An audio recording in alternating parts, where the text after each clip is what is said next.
ఈరోజు ఆదాయము లేదు, రేటు చూస్తే అంతకన్నా ఎక్కువ రేటుకి అమ్ముతా ఉండవు నువ్వు. ఇంకా భయానకమైన విషయం ఏమిటనంటే ఇదే చంద్రబాబు నాయుడు గారు కొడుకు ఎన్నికలప్పుడు మీకు అందరికీ గుర్తున్నాయా?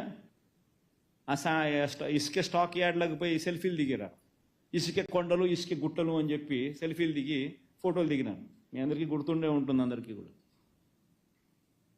ఆయన ఎలక్షన్స్ అప్పుడు దిగిన ఫోటోలు ఇసుక కొండలు ఇసుక గుట్టలు ఏమైనా ఇప్పుడు వర్షాకాలంలో ప్రజలు ఇబ్బంది పడకూడదని చెప్పి 80 లక్షల టన్నుల స్టాక్ యార్డ్స్లో పెడితే వీళ్ళు ఫోటోలు దిగి సెల్ఫీలు దిగి ట్వీట్ చేసిన ఫోటోలు పెడితే వచ్చిన 2 నెలలకు 2 నెలలు కూడా 40 రోజులకు ఎడా పెడ 80 లక్షలు 40 లక్షలు అమ్మేసినారు.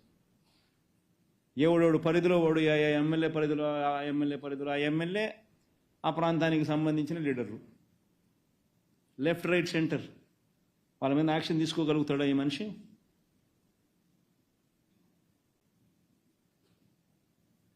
టన్నుకు 765 టన్నుకు 375 రూపాయలు, 765 కోట్ల రూపాయలు సంవత్సరానికి రాష్ట్ర ప్రభుత్వానికి రాష్ట్ర ఖజానాకు ఆదాయం వచ్చింది.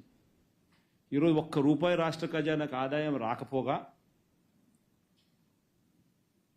ఇసుక లేదు, ఎడాపెడా దోచడము, రేట్లు చూస్తే వైఎస్ఆర్సీపీనే మేలు అని చెప్పి ఈరోజు ప్రజలు అనుకుంటా ఉన్నారు.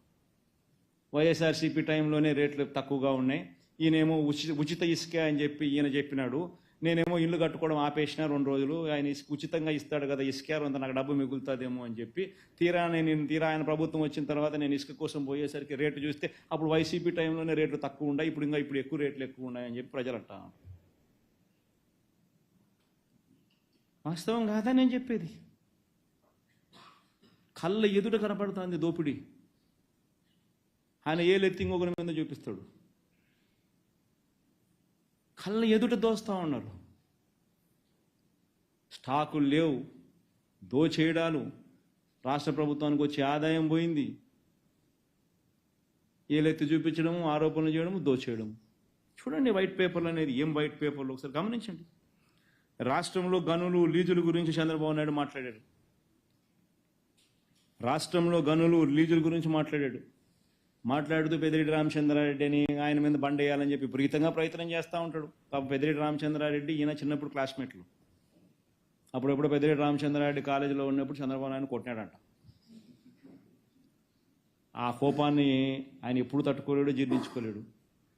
పెద్దిరెడ్డి రామచంద్రారెడ్డి అంటే ఇటుకుంటాడు, వాళ్ళ కుటుంబాన్ని నాశనం చేయాలా, వాడి కుటుంబాన్ని తొక్కాలా, వాళ్ళ కుటుంబాన్ని చెడు చేయాలా అని చెప్పి. పాపం ఆయన ఏ పోర్ట్ఫోలియో ఉన్నా కానీ అంతే, ఆయన మీద పడాల్సిందే, ఆయనను ఏమేమో ఆయన చేయాల్సిందే. నిజంగా ఎంత అడ్డుగోలు ఆరోపణలు అంటే ఇది. దశాబ్దాలుగా గనులకు సంబంధించిన విషయానికి వస్తే దశాబ్దాలుగా ఈ గనులను దోచుకుని అడ్డగోలుగా సంపాదించింది ఎవరు? 2018 ఈ మైనర్ అండ్ మేజర్ ఖనిజాల కారణంగా, మైనర్ అండ్ మేజర్ మినరల్స్ కారణంగా 2018-19 చంద్రబాబు నాయుడు చివరి సంవత్సరంలో ఆదాయం